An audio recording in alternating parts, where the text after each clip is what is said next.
কদিন পরে ঈদ, তাই শপিং মল সহ বিভিন্ন দোকানে ছুটছেন ক্রেতারা। শেষ মুহূর্তের কেনাকাটায় ব্যস্ত সবাই।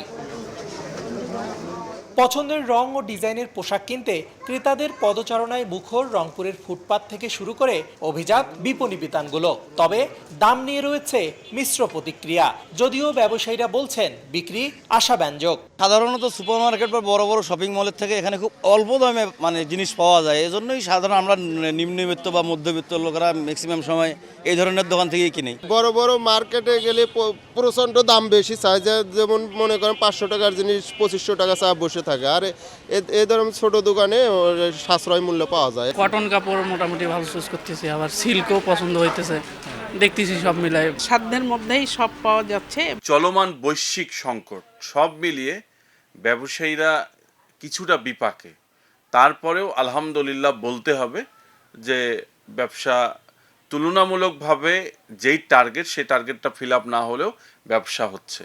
এদিকে ঈদ সামনে রেখে ব্যাপক প্রস্তুতি নিচ্ছে রংপুরের বিনোদন কেন্দ্রগুলো। চিড়িয়াখানা, ভিন্ন জগৎ সহ বেশিরভাগ পিকনিক স্পট ফুটিয়ে তোলা হচ্ছে নান্দনিক রূপে। বিনোদন কেন্দ্রগুলোর পাশাপাশি নতুন সিনেমা নিয়ে প্রস্তুত সিনেমা হলগুলো। আশা করছি তো ঈদে প্রতিবারের মতন এবারও ঈদে বাম্পার ব্যবসা হবে, এই আশায় নিয়ে আছি। ঈদ উৎসবকে কেন্দ্র করে অপ্রীতিকর পরিস্থিতি এড়াতে বাড়তি নিরাপত্তার ব্যবস্থা নিয়েছে পুলিশ প্রশাসন। রেদওয়ান হিমেল, সময় সংবাদ, রংপুর।